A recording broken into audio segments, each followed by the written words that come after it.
I'm going to call the October the 12th, 2021 meeting of the Christiansburg Town Council to order. And as we always do, we'll take a moment of reflection. And I hope that in our reflections, we will keep the family of Chief Billy Hanks and his wife Terry in your prayers for the tragic loss of their son Dylan. So let's observe a moment of silence, please.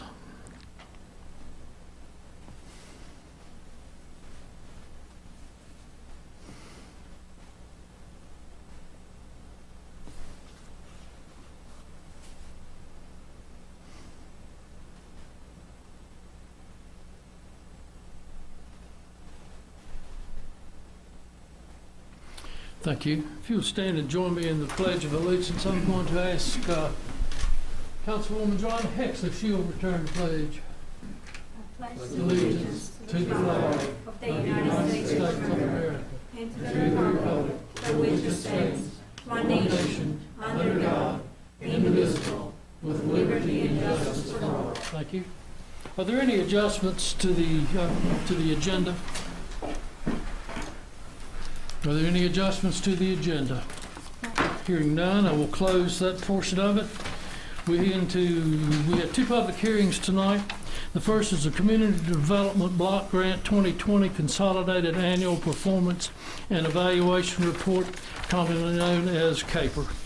Is there anyone here to address this item?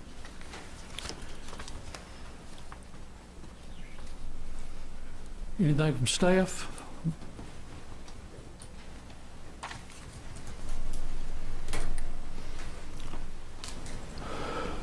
Mr. Waltz, come on in and have a seat, please. Come in and have a seat, please. Good evening. Yes, so as you may recall, each year for our Community Development Block Grant allocation, we do an annual report, annual plan, and then we also do what is called the CAPER, which is a Consolidated Annual Performance and Evaluation Report. And that is what we're doing for this past year, for 2020. And so the money that we received is going towards infrastructure projects within our park district. We did not spend any last year, so the report does not report out any projects or money spent. We anticipate, we had purchased some materials. Public Works is going to be doing a water line project in the Junction Montague neighborhood here in the next few months. So that was in the 2020 plan. It continues in the 2021 plan. So hopefully for the CAPER for 2021, we will have that to report out. That's all I have. Thank you. Any questions? Hearing none, I will close that portion of the public hearings. Amendments to the planned commercial development in the B3 General Business Zoning District at 2705 Market Street Northeast by NRV Marketplace LLC to allow multifamily residential uses, increased building height, reduced on-site green space, and reduced residential parking requirements on tax parcel 436-5-1. The property is designated as business commercial on the future land use map 2013 Christiansburg Comprehensive Plan. Is there anyone here to address this? Chris Walls, 1370 Rigby Street. I'd just like to point to Town Council that this has been advertised for sale, available summer 2020. The residences at Christiansburg Marketplace, by right zoning, projected units 150 surface park to 350 high density, available summer 2020. And in the diagram, it even has the little picture of where it's going. So they've been advertising this. The last data that they put in this packet is the third quarter of 2019. So they've been advertising this for investors for 2 years. And according to them, it's by right. So do they need a public hearing? That's all. Thanks. Anyone else? Yes, sir. Evening, Mayor, members of the council. Steve Simonis with Balzer and Associates representing Marketplace. Our client, Walt Rector, was out of town for a previously scheduled vacation that when we delayed a couple of these public hearings, got in the way of that, so he apologizes for not being here tonight. But myself and then Jim Cowan, who's Mr. Rector's attorney on this matter, here to go through the project tonight. We know we've got other things on the agenda, or you guys have other things on the agenda, so we'll try to move this pretty quick. Andrew, would you mind pulling up the mapping, please? I just wanted to go through the original asks, what we've gone through the process with the Planning Commission, and what the final recommendations from Planning Commission were. As you all know, back a couple years ago, we came before Town Council and got a planned commercial development approved. I believe the first one under the new zoning district that would allow for this, the Marketplace Shopping Center. We all know it's under construction right now. Several restaurants, businesses have opened up since that original approval in 2019, including the Starbucks, some of the businesses right here, Aspen Dental. We've got a new restaurant that just had a ribbon cutting, Sandra's the other day. Earthfare is continuing under construction right now, and then some of our restaurant space in this area right here.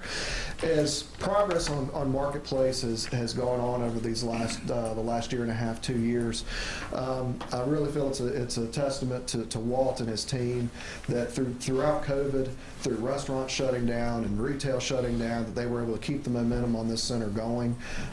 There's a lot of excitement that's continued to build around this, and part of what we've seen and what Walt and his team have seen is some of the demand for some residential. Now, within the planned commercial development, similar to what council approved for Clifton Town Center, which is just down the road, the planned commercial development does allow for residential uses within it as mixed use. As part of that, though, we have to give you what we'd like to do in there, and that's approved through the planned commercial development conditional use permit. So that's what we're asking for. We'll go through a little bit of that today or this evening, but there were four main items that, with the amendment, we had asked for in our initial application back a couple months ago. One was the residential use. With the residential use, we have to determine ratios of residential square footage to commercial ratios of square footage. So we've included that within the application text itself. We've also, the planned commercial development allows for up to 30 units per acre in a planned commercial development. Right now, with our current layout that you're seeing here, we're somewhere around that 11 units per acre threshold. As part of what Planning Commission touched on in our meeting and the vote a week and a half ago, 2 weeks ago, was capping that at 20. 20 units per acre is what the recommended cap is.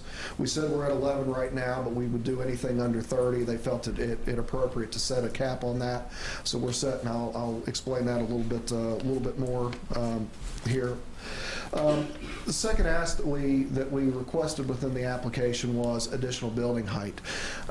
We'll look at a couple elevations here in just a second, but there are four new buildings that we've looked, well, several new buildings from the original lease plan that was shown, but four new structures that were shown with the original application a couple months ago.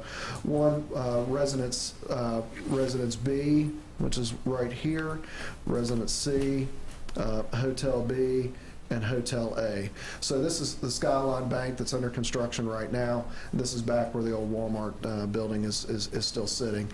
This is the detention pond area right now.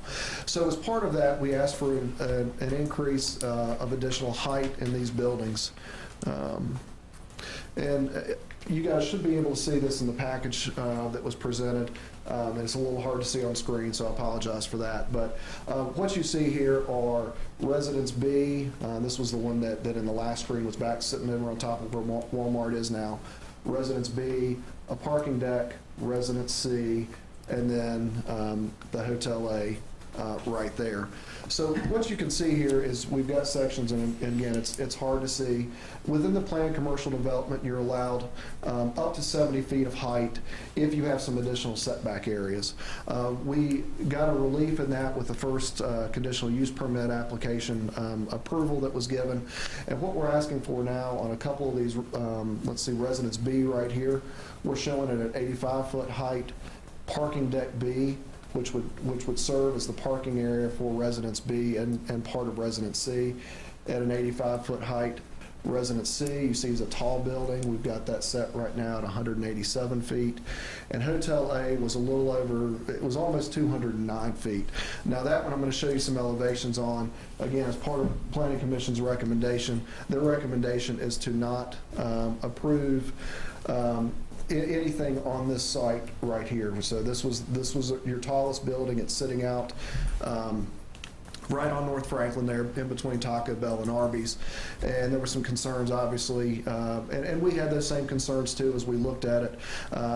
Building over top of the stormwater management pond, but as well as just the height based on the smaller, shorter buildings there beside us. So that's the second piece of it. The third piece of our application was asking for a reduction in overall green space. Council had approved, currently by code, by normal code, 20% green space is required for commercial development in the B3 district. Existing out on site before we started was 19%. Council had agreed, and Planning Commission agreed for us to be able to keep the 19%. As we looked at developing something out on our stormwater management pond here, that obviously ate up a big chunk of open space that was there, green space that we were counting. We had asked for a reduction. That was another item that Planning Commission saw fit not to recommend approval on. We had asked to go down to 17.5 in some revisions to Planning Commission. The reason being is a lot of these residential structures, if approved, these are upper levels. So you would have open space and green space, amenity space on these upper levels of some of the residential area B, Residence C, and some more there on top of the parking deck, so you can see some pickleball courts and some outdoor patio space. So our original conditional use permit approval allows us to count patio space, outdoor recreational space as part of our green space. But again, with the removal of Hotel A from the recommendation, we have enough green space to meet the 19% that was originally approved. So we're sticking with that based on Planning Commission's recommendation. The second piece of the landscaping was a reduction in our tree count. So right now we're required to plant 1 tree per 400 square feet of green space. A lot of our tree areas, as we all know the site. So we've got drainage ditches in the back, along the front, stormwater management here in the front, and real close to right of way. So a lot of our trees we're having to kind of crunch in some of these areas, and we are adding them within green space as well. But we did ask for a reduction to go from 1 space to 400, 1 space to, or 1 tree per 600 square feet of green space. The last piece that we had requested is Residence C is currently planned, and Mr. Cowan might be able to speak to this too if council wants any additional information, as a senior independent living facility, home residence. So with that, based on market studies, the normal 2 cars per unit don't really fit the market of what the residences in a type of facility like this that are living. They're still active. They're still, it's not assisted living by any stretch. It is independent living, but most of the residents living in these buildings are operating on 1 car, with 1 car or less between 1 or 2 people. So we have asked for a reduction in the overall parking for those units to a 0.75 parking spaces per unit. After we went through Planning Commission, there were a few areas that Planning Commission wanted us to give us some additional information on. One was about the stormwater management facility, if a hotel went over that, which we provided. And I'm sorry, one thing to add, we did, when we submitted this update to the conditional use permit, we had our traffic consultant provide a traffic update based on the change of uses from complete commercial space here to this mix of commercial and residential now. It did show an increase in traffic, but Kimley Horn's final analysis and conclusion was the additional traffic that's generated by this current plan versus the one that was approved in 2019 was insignificant to the overall traffic plan. It was not going to kick in or cause any additional traffic studies or signal study to be warranted. So we provided a little bit more information to Planning Commission on traffic as well. Mr. Clark on Planning Commission asked us to go back and look. As council knows, there have been several rezonings that have been approved along this corridor with Clifton Town Center and some other ones, as well as the park that's getting ready to go in. And he wanted us to go back and look to see with the park traffic, would park traffic impact it once it's built out, you know, Saturday game days when you've got a ton of kids and families up there, if that would impact any of the traffic studies that have been done in this section. Coincidentally, Kimley Horn had worked as a sub-consultant for the consultant working on the park itself, and had already done some traffic analysis in this area. So we did provide some updates on that, and I can share that with council as well. But basically, during the peak hour, for a recreational park, when you'd have a big baseball tournament or a softball tournament, that's happening on the weekends, which a lot of times is not coinciding with some of your peak hours in your residential and your commercial traffic in a development like this. So as those consultants, as Kimley Horn went back and looked at it, during the peak hour on a Saturday, it would add maybe about 2 vehicles per cycle at the intersection, coming each direction. That's a simplified way to say it, but basically, again, it would not create a detrimental impact to the signal with this fully built out and the rest of the development up and down Pepper's Ferry there. So at the end of our Planning Commission meeting, a week and a half ago, what Planning Commission had approved, and I'm not sure, or recommended approval on, Andrew, I didn't know if you had a slide or anything you were going to pull up on this, but actually we'll scroll through here. These were some renderings that the architect that's working on the project had done. So this kind of shows, looking back into some of the residences. And one thing I'll also add is that, lost my clicker there, Andrew. There we go. There will still be commercial space on the ground floor of these units. So this is not, we're not taking away commercial space and adding residential. The residential is going to be on those upper floors. So you'll still have commercial space, and you can see in these examples, you know, over top of where you would have green space, you can see some of those rooftop green spaces I was talking about earlier. So this is looking back down into some of those residents in between. That's looking back in between these 2 buildings right here. So these would be 2 new commercial buildings that were not proposed in the original master plan. So I'm just going to scroll through these quickly, just a couple day and night shots. So that's looking back at the taller residential structure there on the left. This is building D, which is where Sandros is located, kind of off screen here. So that's looking down that drive aisle past building D. That's looking down the long line. So Earth Fair would be kind of off screen right here. Those are the 2 new buildings I was just talking about. Steve? Yes, sir. I see quite a few trees here. Mm-hmm. This is realistic, and this is how it's going to look. Right, yeah, we will have trees within the parking lot, within our green space, whether they're planted trees or container trees. Anybody that's been out there, Walt has been extremely big on landscaping that entire area. So all the landscaping at the entrances and the entry islands, a lot of money's also gone into hardscaping. You know, with sidewalk textures and outdoor site furnishings. So yes, you know, what you're seeing here, Mr. Harper, would be what would be planned. You don't know off the top of your head how many, like, in the inner area? How many? Trees. No, sir, not off Just the top take of your my head. mic on. Steve, you need your mic on, buddy. And this just so you guys can see, these were a couple of the renderings we provided to Planning Commission. So this shows the big hotel out in the front.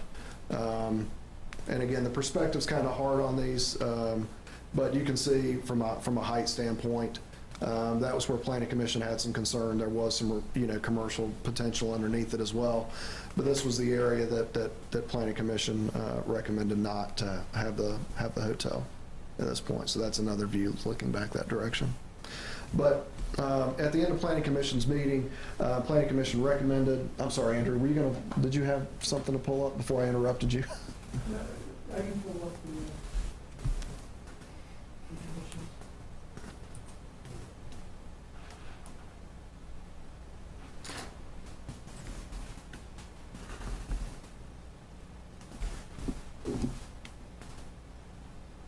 So basically, those were the requests for the amendments. This is what Planning Commission had approved. So basically, had approved the residential use, had approved our residential ratios of residential to commercial, capped the number of units at 20 per acre, removed Hotel A, which was the one over the detention pond, included basically setting a maximum height of all the buildings except for the ones that we've asked for the additional height on. So they didn't want to set just a random height at 187 feet, and then we come back in later for a building we haven't shown council or planning commission, and we were certainly fine with that. The parking deck included as well, and maintaining the green space at the 19%. They were also okay with the 0.75 parking spaces and the 1 per 600 tree count. So I know that was a lot of information. I tried to go through it quick, but I'd be happy to answer questions from council, and Mr. Cowan would be as well. I have a question for you. Building C is going to be 187 feet, correct? Yes, sir. Compared to the bank, which I know is on a hill, can you kind of tell me, are they going to be the same height, or is that No, taller? it would still be higher than the bank. Yes, sir. How much higher? Planning Commission, I'd say, Mr. Bishop, probably still 6 or 7 stories higher than the bank. Now, it's back there in the back, and that's what we talked about with Planning Commission, and it sits back there. As we looked at, and again, it's hard to tell. We were trying to measure some of the bank elevations off of Google Earth. So it appears to be about 70 feet, which would make sense based on the town standard. And it's sitting probably, well, I'd have to do the math, but it's the building C back in the back is still several stories taller than the bank would be. Okay, thank you. As far as the property, when we got into building and helping you guys develop this with some of the money for the entrance and stormwater pond, and then some of the, obviously, the entrance for the facility and stuff, which we pay over $1.3 million. I do agree with the Planning Commission on not allowing you guys to build a hotel on the top of the stormwater pond, just because of many issues. One of those was the height. Another one, I was just talking about several weeks ago about the wonderful job they were doing about planting trees on the stormwater pond and how beautiful it was looking. And then the next thing I see was that this was on the agenda, so I'm glad the Planning Commission took that recommendation out.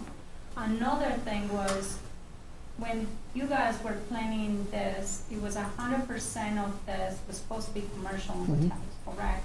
Now we're looking at what, 70% or residential? If Hotel A, because Hotel A would have counted towards part of that commercial square footage.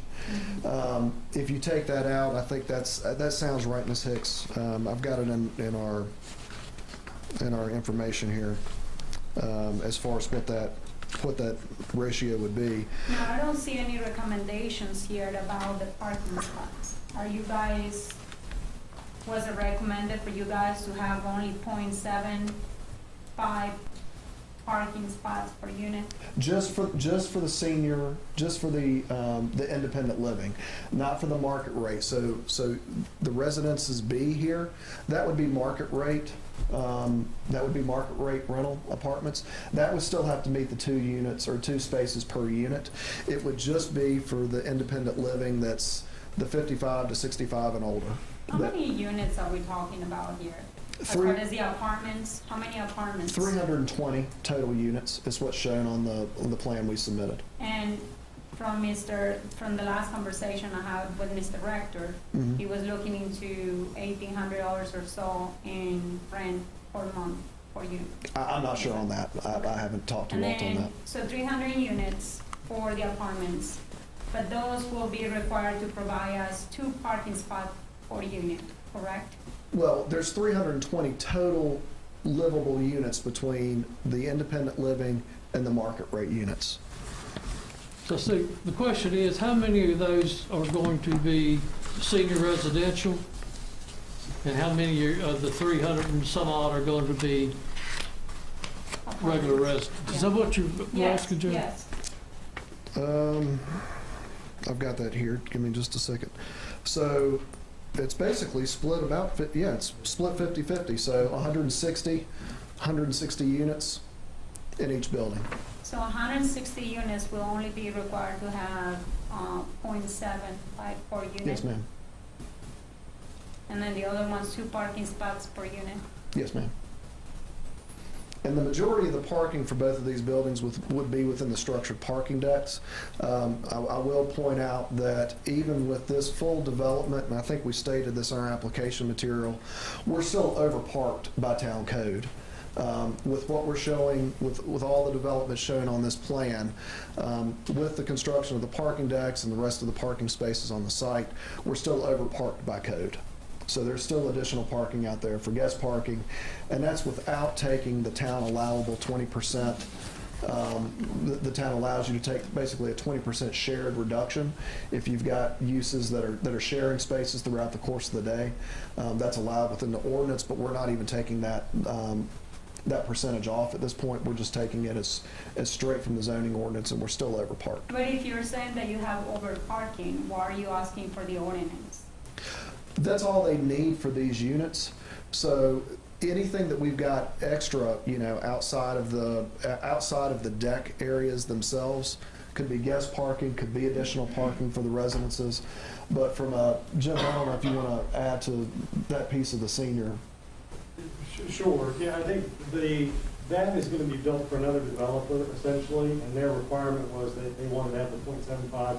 And the idea, I guess, is if you've got 4 people, 3 of them have a car, but somebody doesn't, right? One couple maybe sharing one car. You have some folks that they think this is very attractive for senior living because you can walk to the grocery store, you can walk to a restaurant and do some of those things. Some of that ground level commercial, maybe uses that are complementary from an office use standpoint. So that's all they needed. We're still overparked, meaning as built now, you probably could use some parking out in the main parking lots for that. They wanted to have their 0.75 with their buildings that are kind of dedicated to them, to their exclusive use. I guess there's some possibility down the road, depending on what the uses of the other commercial pieces.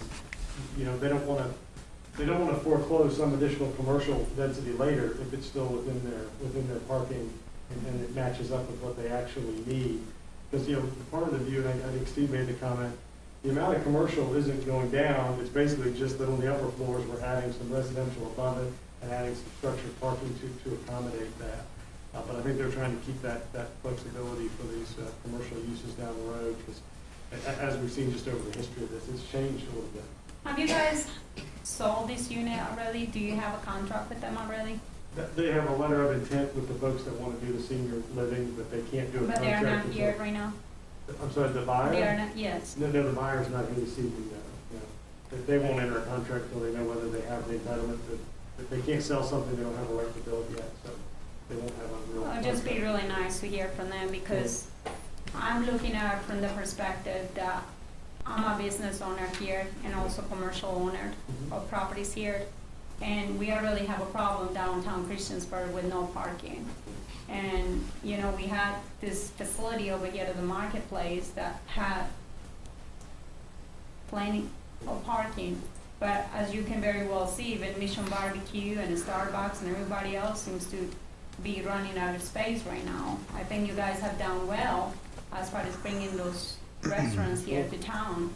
But at the same time, they're filling out all your parking spots. Well, all the ones right there by the restaurant. There's a tremendous amount of parking interior. It's just not the closest one to the restaurant. So I think there's some truth that area does get a little bit more congested. But if you go to town code on parking across the whole site, even with the additional hotel, as Steve mentioned, without using the 20% credit, there's still excess parking above what code is.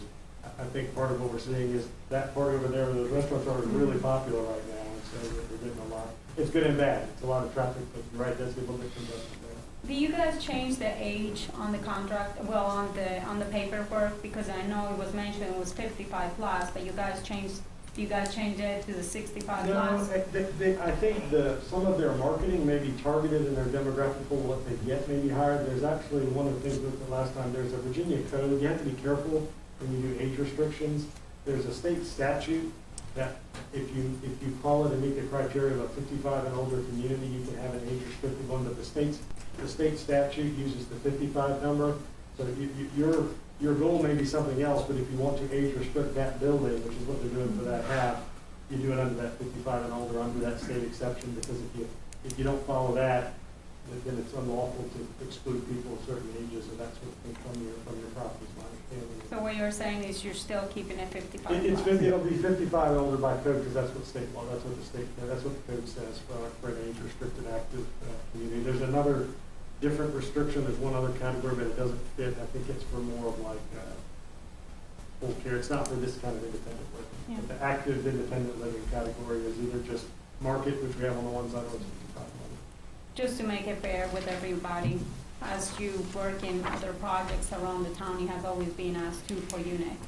And I don't know so I guess my concern, and that will not be a concern to you, but I guess to my fellow council members, as far as if we have other developers that will come over here and tell us, okay, we have 55 plus units, does that mean that we don't have to follow the 2 parking spots per unit?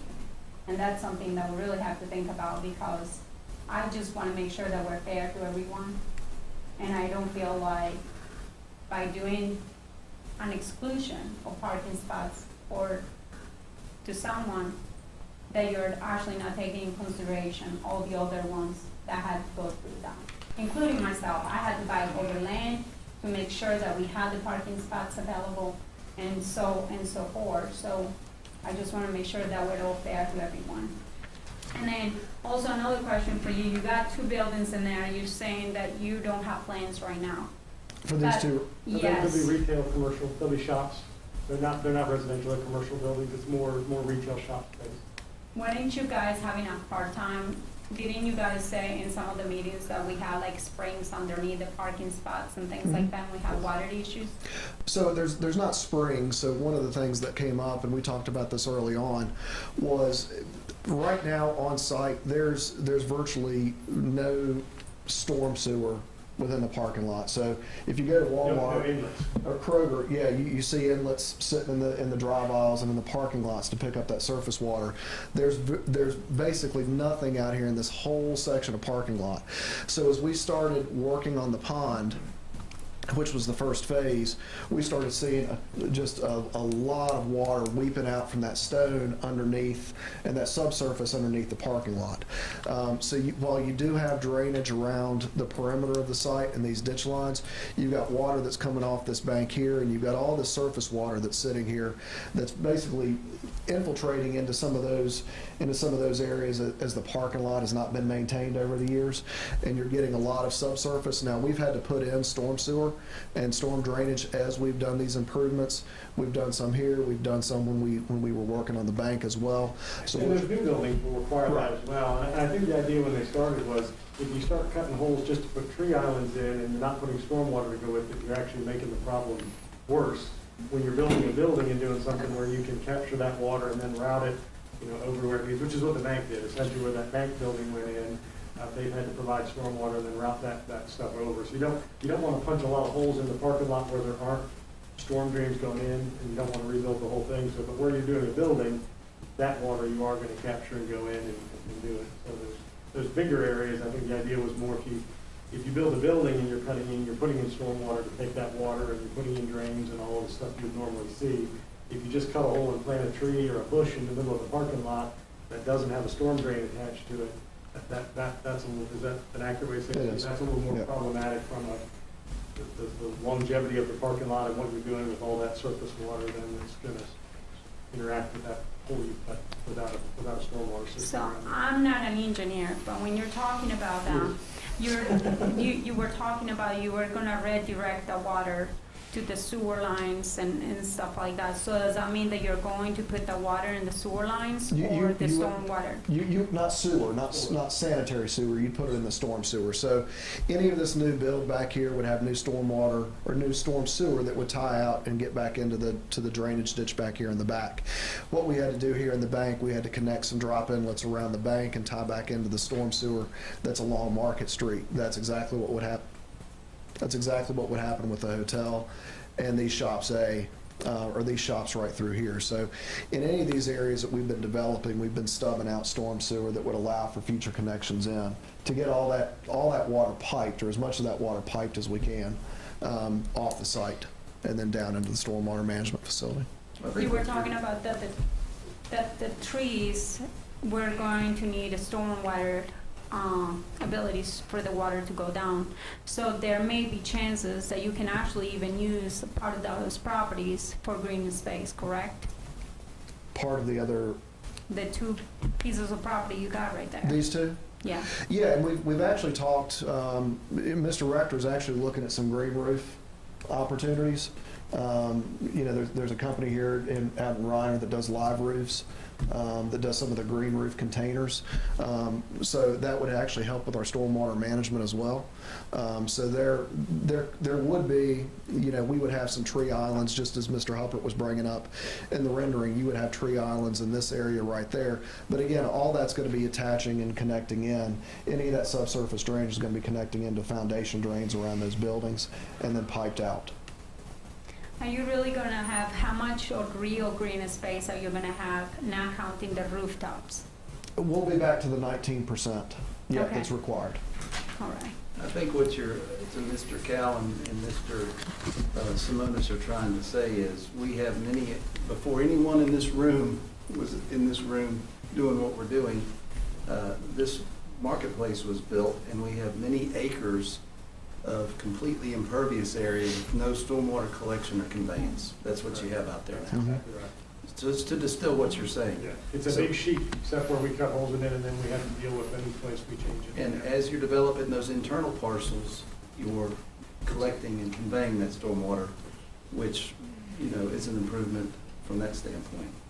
But anyway, I just wanted that's what we've got out there now is acres and acres, literally acres of 100% runoff almost.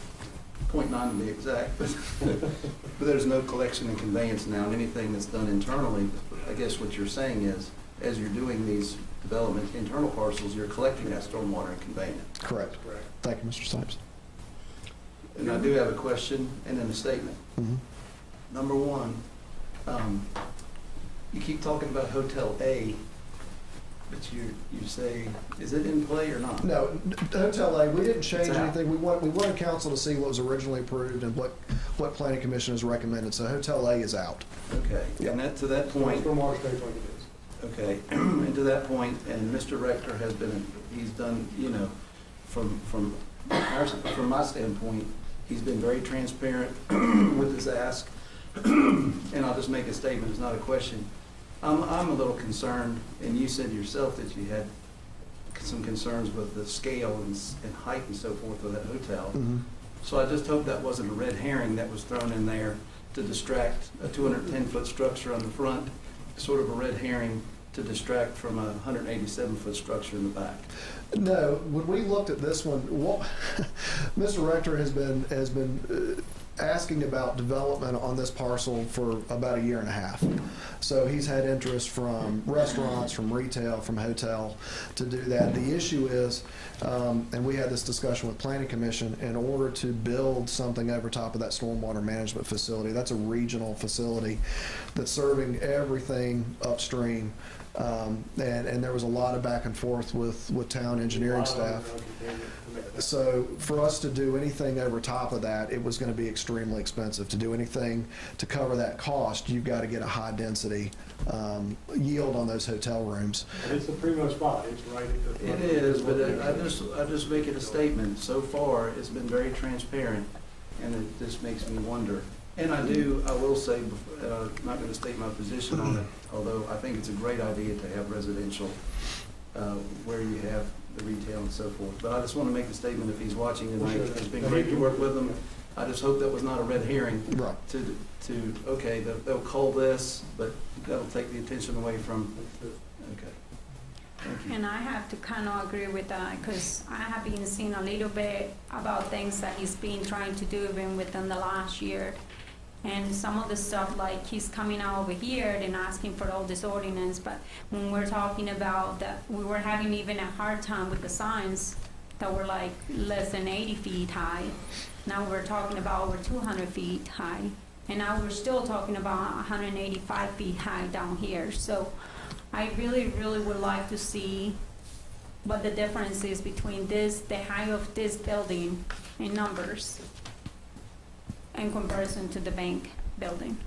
Because I do think, I am still concerned with the green space.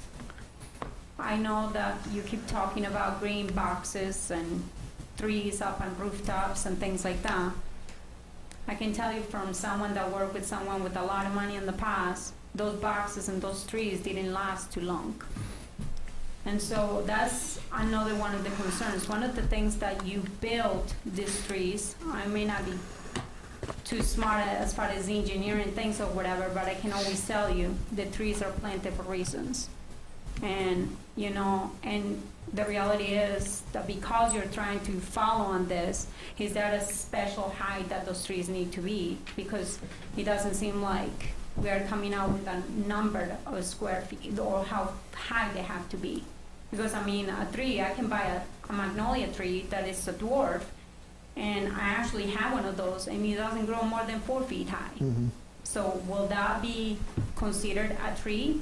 The town has landscaping standards that we have to follow for any of the commercial developments. 6 foot tall minimum. At planting height. Yes, correct. And there's certain varieties that are allowed.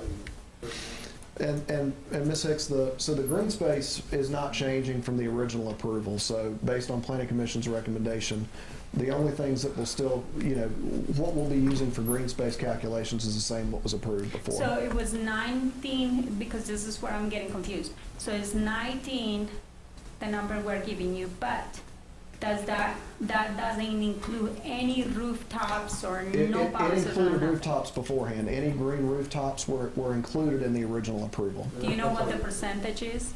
We don't know because not all the buildings have been designed yet. Well, you have the green space right there. Do you know how much that is? Well, if you did everything that's shown on this plan right here and take away Hotel A, you're over 19%. Probably 20%. Yeah. So that's why we didn't really have any, we didn't have any problems with Planning Commission saying we're going to stick, we're going to keep it at the 19% that was originally approved, because if the residential buildings do go in, there will be rooftop areas on there that's just going to add to that overall percentage of green space that we had originally planned for. So losing Hotel A and gaining that green space that's out there right now is the biggest change in acreage and percentage. Can we go back to the parking garage, maybe a couple of slides back? I'd like to know exactly where that is and how many decks or how many floors are there, how many cars are there? Go back some more. So the decks exist right here, right in these areas. Andrew, can we go back maybe a couple more? So that's the first slide, Mr. Humphrey. Okay, and then I So want to go the other way. those are you can see up here, this is parking deck B. So that's the one that sits in this area in between the market rate and the independent living, right here. So you've got over top or underneath the independent living, so that's residence C right here. So you'd have commercial space on the ground floor, you'd have 2 levels of parking, and then your residential floors above that. And you can see the little trees on top of the parking lot there, which is what you're seeing right here. That's level 4 that you're seeing there. Parking deck B is strictly a parking deck. You would have some commercial space. Where exactly is that? Parking deck B is right here. So it's in between residence B and residence C. So it would be a standalone deck. You'd have commercial on the ground floor, but you'd have 1, 2, 3, 4, 5 levels of parking there in between the 2 buildings. About 20 cars a level?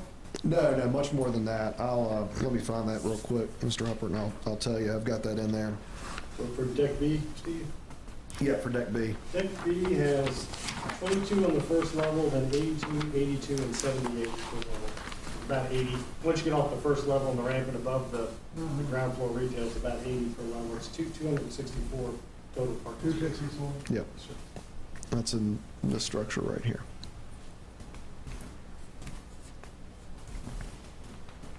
And there's connections right there, they can go from the parking deck to the building. That's correct. Okay. Thank you. Any other questions or comments?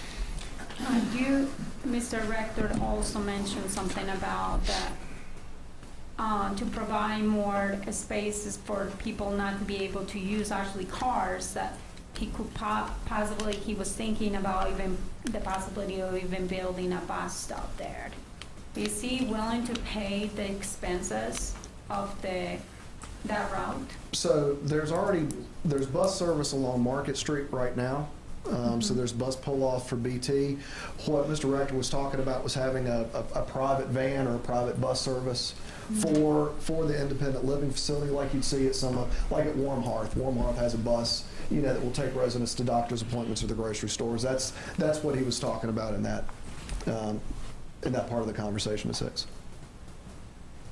And there is still not the ability to be able to get from this side of the buildings to even the malls or Walmart, because there's still no sidewalks to get there, correct? Well, I mean, I believe at that intersection, there's pedestrian. There's pedestrian signals there, right, Andrew? So you can get to the mall from there? You can get across to the mall, yes, ma'am. And there is sidewalk connections all the way through the property, to get you out to that intersection. There's no direct way to get to Walmart without going through the mall and then back over. Mall, go over to the edge there and cross over. But I would imagine any shuttle service they had would probably include, just like the Blacksburg Transit has now. I mean, they make a dedicated run and they'll stop at the mall, they'll stop here and there. Right. So, I mean, and that's at his nickel. Yes, sir. The private shuttle. The private shuttle would be, Right. yes, sir. That's probably the best way to call it instead of a bus service. Yeah, private shuttle. Yeah. Because it will be one of those smaller shuttles. So you're not talking about the town shuttle that we pay like $350,000 a year? No, No, I think the owner of the retirement group would have their shuttle for residents to take them out. And obviously, those residents would also be taxpaying kind of residents that could also use the town shuttle service and the town bus service through BT Transit. Any other questions or comments? Hearing none, I will close the public hearings. We will go to the consent agenda. Thank you, gentlemen. Thank you. On the consent agenda, we have the approval of minutes of the September 28th, 2020 meeting, approval of the purchase of 2 Herndon dump truck bodies in the amount of $203,140. Schedule a public hearing on December the 14th, 2021 for a conditional use permit for R3 multifamily residential district uses in the B3 general business by MFF Holdings LLC at 95 Patricia Lane, tax parcel 501-1-26B. The purpose is to reconfigure the former daycare building into 7 multifamily units. Property is designed as business commercial on the future land use map of the 2013 comprehensive plan. Make a motion, we approve the consent agenda as presented. I'll second. A motion and a second. Any discussions, comments? Hearing none, Madam Can you give Clerk. me 1 second, please?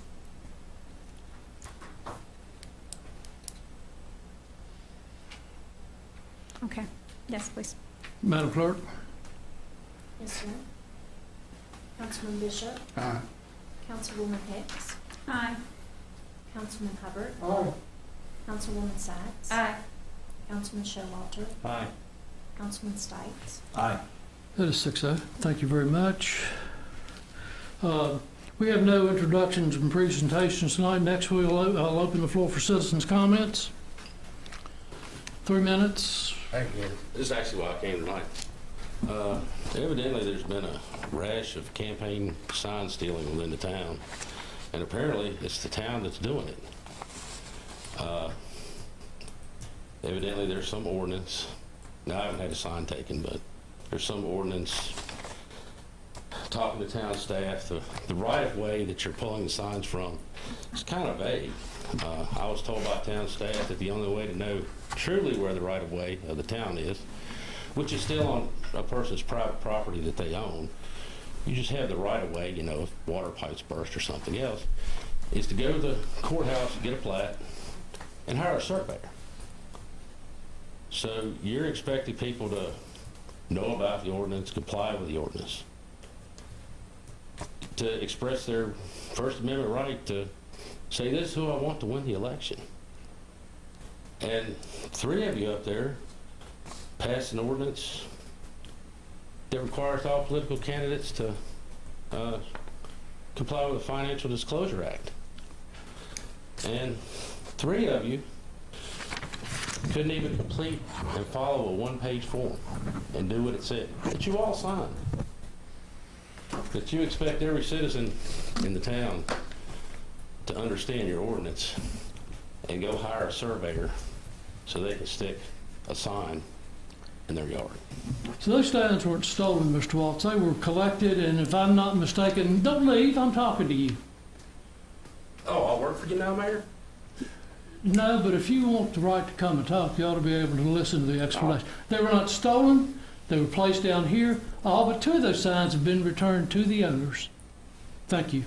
If you come take something off somebody's private property without their permission, it's stealing. And not to mention, Mayor, why not go to them and say, hey, your sign's not in compliance? Thank you, Mr. Waltz. Anyone else to address council? I just wanted to make a comment that there were.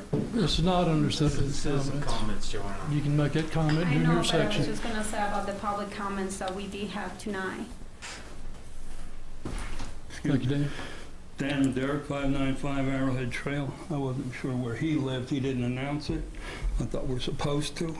He got it earlier when he came and spoke to the other part of As it. far as signs, I heard somebody speak earlier, and it's like, I know people I spoke to, there's signs being put on property without asking permission. They're just sticking them here, sticking them there, and then you ask for permission after you put the sign where it doesn't belong because you didn't ask permission. But that's not why I'm here. I had a little gathering with Miss Hicks at my home, and I'm still perplexed and trying to figure out why you want to be mayor. You have 4 children, which keeps you busy. You come to meetings with stacks of paperwork. You ask tons of questions. It appears you're not prepared for the meeting because you bring all these questions forward and shuffle through papers. I mean, even tonight you had to look at the minutes before you took a vote on it, and that should have been that. We all come here to do business. We don't come here to ask questions. Everybody comes here prepared for the meeting. But it appears that you don't. And some of the statements you said, you told me that schools in Columbia, South America are better than schools in Christiansburg. You don't like the park. You don't like the aquatic center. You know, I get the feeling you don't like living here. And that's why I'm asking why you want to be mayor. And on your sign, you leadership that listens. Anytime there's a meeting and someone's speaking, you got to interrupt. You got to get your point across.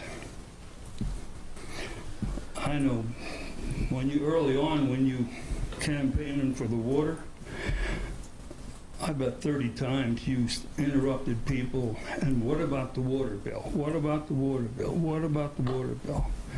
And I mean, everybody here got tired of hearing what you were saying because it wasn't appropriate. I brought this book. You said you had one, Robert's Rules to Order. When other adults are speaking, we sit and listen. We don't try and interrupt. So I really don't think you're ready for mayor. But that's my opinion. Thank you. Anyone else? Hearing none, I will close the public comments. We'll go to committee reports. I think that's right. Street committee, nothing? I don't think we had any committee meetings. I think you have, if I'm not mistaken, Sam, you have a art meeting I don't know who's chairman. She is, you are? She is. You change every year, okay. Of the arts board. Yeah. There's a meeting. Zoom meeting on, 11:30. okay. Yeah. Any other, I'm sorry. Any other committee comments? Thank you. Discussion and action by mayor and council. We have a major home occupancy conditional use permit for a single chair salon in the agriculture zoning district at 725 Stafford Drive on tax parcel 405-A-8. Property was designated as residential on the future land use map of the 2013 comprehensive plan. I believe that public hearing was held 2 weeks ago at council, and I don't think anyone spoke against it. So I'll make a motion to approve the conditional use permit for 725 Stafford Lane. I'll second. Stafford Drive. got a motion and a second. Any discussions? No. Madam Clerk? Yes, sir. Councilman Bishop. Aye. Councilwoman Hicks. Aye. Councilman Hubbard. Aye. Councilwoman Sacks. Aye. Councilman Showalter. Aye. Councilman Stites. Aye. That is 6-0, I think. Right. Thank you very much, and congratulations. Thank you very much. I will, Do we need to? No, you're done. Thank you. You're welcome to the. You're welcome to stay, but I'm not sure who in their right mind would want to. Rezoning from R3 multi-family residential to B3 general business to the B3 general business by the Montgomery Museum and Lewis Miller Regional Arts Center, Montgomery Museum Art History at 300 Pepper Street.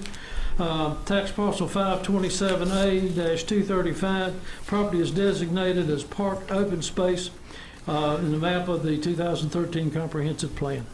I so move to approve the rezoning for the Montgomery Museum and Lewis Miller Regional Arts Center as presented. I Okay. will second that. Motion and a second. Any discussion? Madam Clerk? Yes, sir. Councilman Bishop. Aye. Councilwoman Hicks. Aye. Councilman Hubbard. Aye. Councilwoman Sacks. Aye. Councilman Showalter. Aye. Councilman Stites. Aye. That is 6-0. Thank you very much. Discussion of opioid release. Randy, I believe that was yours. Basically, we were approached by Montgomery County in regards to the opioid release. We've got a draft resolution in regards to that. As I understand it, the town of Christiansburg would not be eligible for that money. It's only eligible for counties and cities, although us signing the basically the waiver for those manufacturers would increase the pool of money that Virginia would get, and therefore the amount of money that Montgomery County would get. I reviewed the ordinance or the resolution, and I recommend that we adopt it as a council. I'll make the motion that we adopt it. I'll second that. Motion and a second. Any discussion? I'd Hearing just none. like to add that I think it's great that even though we're not getting cash in hand, that we're still supporting the county that we're in. So I appreciate this being pulled together. We still don't even know. We making money from it. Mhm. But currently, as today. At this point, it doesn't look like it. That's right. However, anything's possible. Yep. Madam Clerk? And it's kind of going in the right direction, no matter who gets the money and who hands it out, Okay. because it's something that's needed. That's right. Anything else? Madam Clerk? Yes, sir. Councilman Bishop. Aye. Councilwoman Hicks. Aye. Councilman Hubbard. Aye. Councilwoman Sacks. Aye. Councilman Showalter. Aye. Councilman Stites. Aye. Aye. 6-0. Staff reports, town manager. got one more item under item D. One item. It's what? Consideration of Rail. ordinance creating. Oh, yeah, we better do that. Consideration of ordinance creating New River Valley Passenger Rail Station Authority and authorizing execution of agreement setting forth rights and obligations of authority members. I'll put a motion out there to approve the ordinance and the agreement. The 4-page agreement is very generic, and it provides, even us as the host locality, it provides equal representation. It's very similar to every other authority that we have. So in reviewing both documents, I'll put that out there as a motion to adopt both the ordinance and the agreement as included in our agenda packet. I'll second. Motion and a second. Any discussion? Yeah, so we haven't done the study yet for the, finish the study for the rail thing. Do we actually know where it's going right now? But really, in my estimation, it doesn't have anything to do with the form of the authority or not. We've got to have the authority able to build and wherever it goes. We've got to have the authority in order to start the process.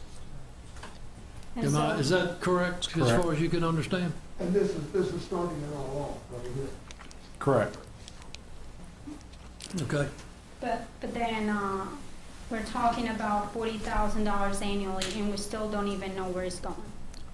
Well, it makes no difference. We could go in the middle of Reiner, but if we're in that authority as a host city, then we have to share by population. We have to share our proper costs. We have the same shares as Blacksburg and Montgomery County and the town of Christiansburg. We'll support 76%.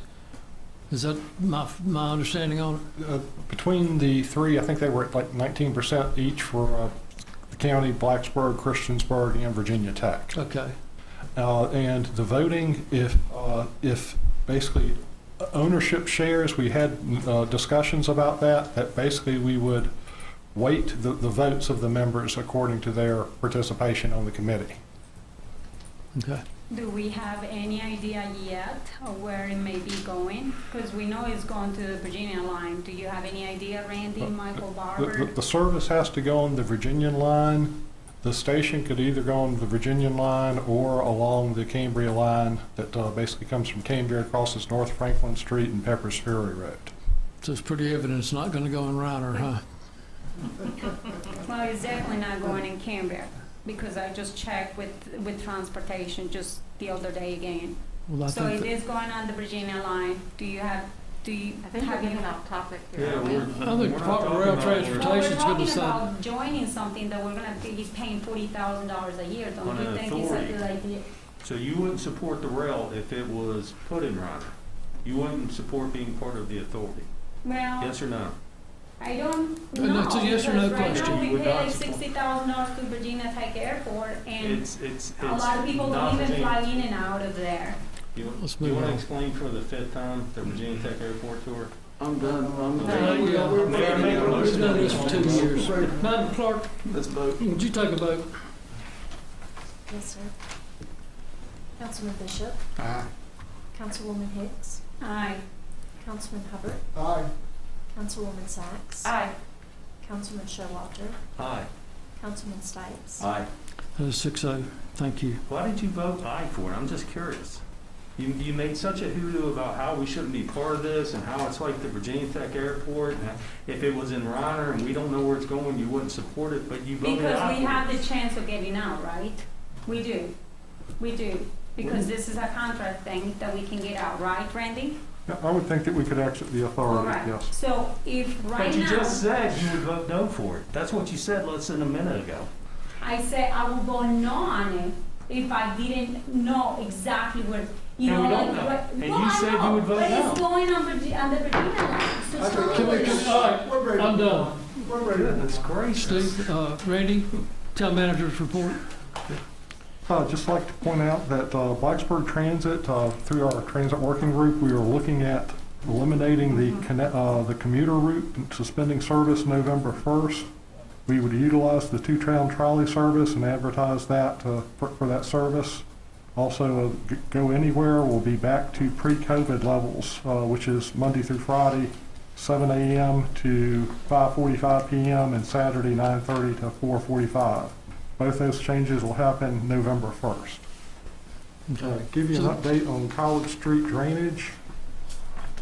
As you recall, we conducted a study of the basin last year, and the town has currently $150,000 in the budget for design.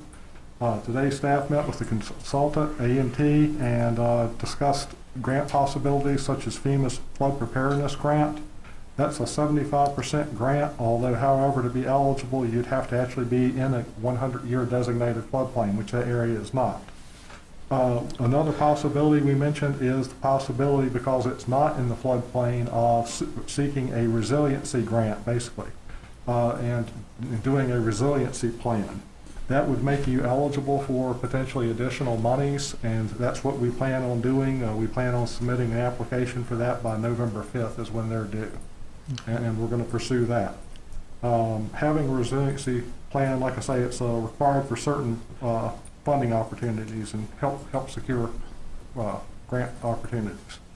We'd like to budget for a capital project beginning next fiscal year, although if we can obtain grant funding, we would recommend delaying a year if it would save a tremendous amount of town resources.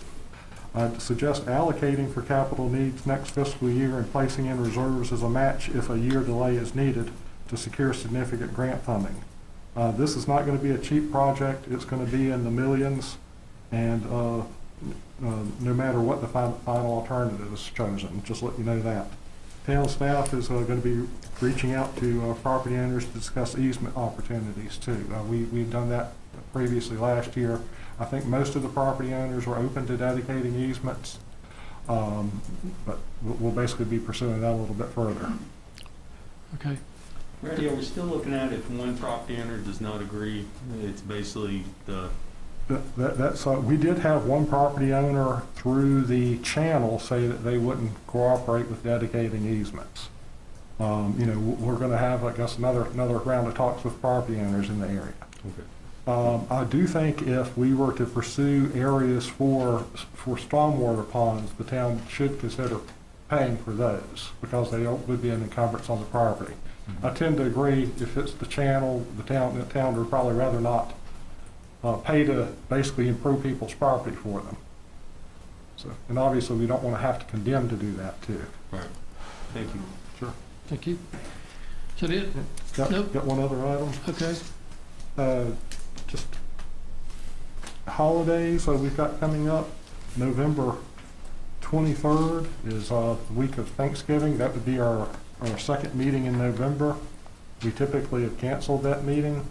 Would that be council's wishes for that meeting? Yes. Mm-hmm. Okay. The second meeting in December would be December 28th. That is not the same week as Christmas, although it's the week between Christmas and New Year's. Typically that has fallen on Christmas week. This year it's the week after Christmas. I was going to ask council's feeling on that, and I guess before you answer, one thing I'll point out, of course, we've got 3 outgoing council members. I guess personally, I was kind of thinking it'd be nice to maybe get current council members together with outgoing council members. How do you feel about that? Would you like some type of maybe social event that week? I think there's a lot of family stuff going on, and it makes it a real challenge. I know it does for me, between work and family. So you're thinking to cancel? I would, Yeah, Okay. I'm fine with that as well. I agree with that. Okay. Cancel both those meetings, what we're looking at. Okay. Would council be interested in some type of social event with the incoming council, whether it's in December or January? I'm open to it. Yeah. When is the meeting in December? When does it happen? Do you know? Is it like 14th is the only scheduled night of meetings for December? for December. I would say it's really easy to say yes now. And I don't know, with the gray hair I've got now, when the time comes to actually do it, that is an extremely busy time. Mm-hmm. And then you get into the new year and you're physically, emotionally exhausted, and the new council. If something is held I very may well attend, but I would prefer, I just know how I'm gonna feel when we get to that point. And I personally, I've told you my sentiments. It's just time to pass the reins and let the new folks come in. That's my personal thought. But it'd be easy to say yes now. When the time gets here, we're all exhausted. You know, from Thanksgiving all the way through the second week of January, everyone's deflated. And distracted is probably a good word. A good distraction, but it's emotionally and physically draining. I don't want to add a pile on. Personally, that's just me. Okay. Can I review for a minute? Is what we're saying is we're gonna have one meeting in November and one meeting in December? Is that what we're saying? Exactly. That's correct. Just wanna make sure that was Okay. I'm sure as council, if we have something we need to look at, we can schedule. We can call a meeting. For instance, if we need it, when Randy reaches out to us, we could do one back to back, the 7th and the 14th, as long as there's time to. The 14th and the Or anytime 21st that even. week, Yeah. Okay. Yeah. All right.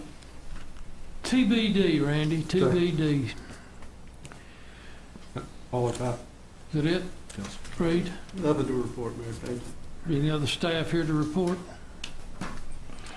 Hearing none, council reports. Mr. Stipes? You touched on it earlier, Mayor. It's very sad that our fire chief and his wife lost their son, Dylan. Dylan was a classmate of one of my sons, and it's a great family and a big loss to the community. I appreciate you mentioning that. I just wanted to mention that we're all sad about the untimely passing of Dylan Hanks. Shaw? I have nothing to report, but I just want to check with Randy, because I know we're going to go into closed session and adjournment, so I don't forget. Randy, I know just maybe 5 years ago, previous to Marissa coming on board, and I believe Sam too, we took a look at our ordinances for developments. Do you remember? And we took some action on that. How long ago was that? Do you remember?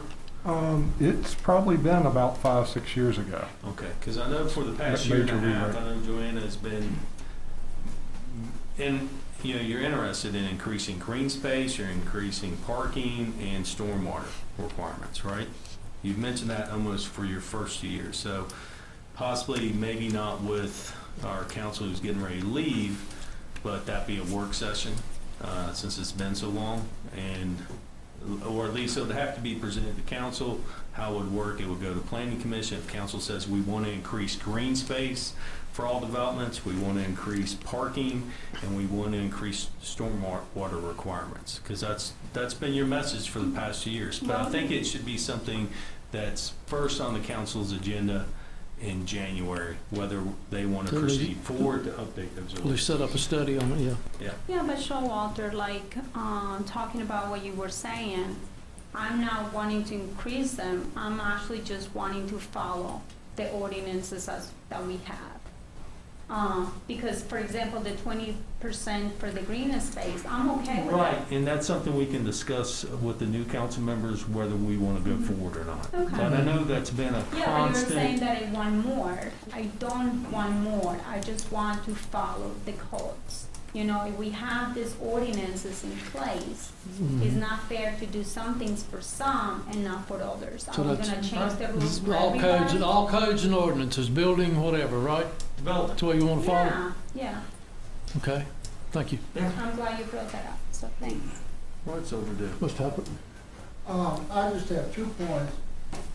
One thing, I want to make sure that everybody knows this, that the mayor's debate is going to be Thursday night at 7 o'clock.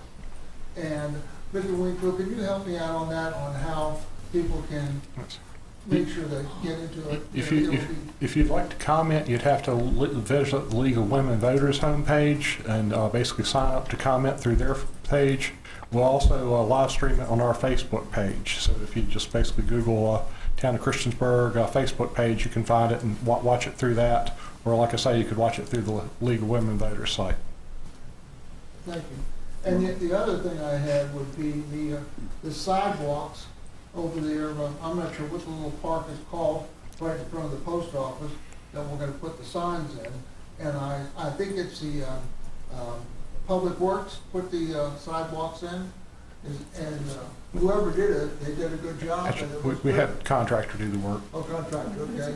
If you haven't seen it yet, it's just worthwhile, and it came out a lot better than I thought it was gonna come out.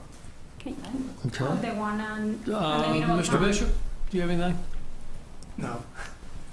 Ms. Sachs? Yes, I had the pleasure of talking with a few people over the last week from Parks and Rec, and I just want to commend them for what they do for all the citizens, especially on the weekends.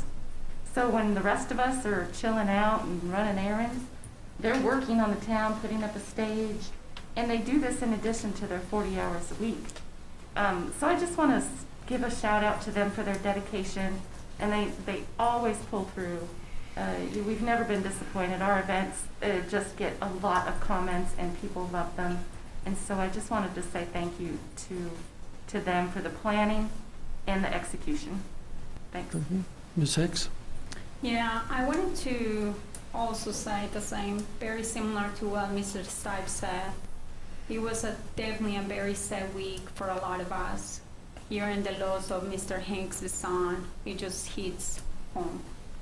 And we are just praying for them, and obviously it's been a rough week for me too. My husband was really sick. And then I also wanted to make a comment about repeating to what Mr. Showalter had asked, why did I vote for the trail passenger rail system? The one thing that I like about that is that it frees up our roads from traffic, and it brings a lot of population, and it takes them out of here in a safe way. Well, personally, I feel like the train is a safe way. I am upset that it's not coming to Cambria. Like, I really will like it to come to Cambria. And I was very sad to hear it, and that's why I keep checking with these organizations to see is there a chance that it will ever come. And I know that the response hasn't been positive as far as that goes. So that's why I voted yes, and that's why I'm so kind of upset. I wish there was something else that we could do to make sure that the passenger rail was coming closer to home. So. Thank you. And then I also wanted to make a comment about, it's kind of tiring to hear about these political hijabs that some of this, someone's friends are coming over here, and even the wife of Mr. Barber said to me on an event the other day, just because I asked questions about the bills. I hope that stops. That's it. Well, we would start there with you. I mean, you review sorry? all the bills And I every ask month, questions, before and I should ask every questions. month. We don't need to talk about this anymore. This is my time to talk, thank you. This is my section. Do you review the bills to be paid every month? I So- do. Good. Well, it appears that in May, June, and July, the same bill appeared in the same spot to be paid, and you never questioned it. It couldn't be that it's because of the election and to cast a bad light on anything. But anyway, with that, is there anything else to come before council? We'll go into closed meeting. Sam? Yes. Request for a closed meeting under Code of Virginia 2.2-3711A3 for this discussion or consideration of the acquisition of real property for a public purpose or of the disposition of publicly held real property, where discussion in an open meeting would adversely affect the bargaining position or negotiation strategy of the public body. The closed meeting is being held for discussion of potential acquisition of property in the downtown Christiansburg area. That is form of a motion. Second. Motion and a second. Any discussion? Madam Clerk? Yes, sir. Councilman Bishop. Aye. Councilwoman Hicks. Aye. Councilman Hubbard. Aye. Councilwoman Sachs. Aye. Councilman Showalter. Aye. Councilman Stites. Aye. That is 6-0. Thank you. We will go into closed session. We're going to take about a 3 or 4 minute recess. In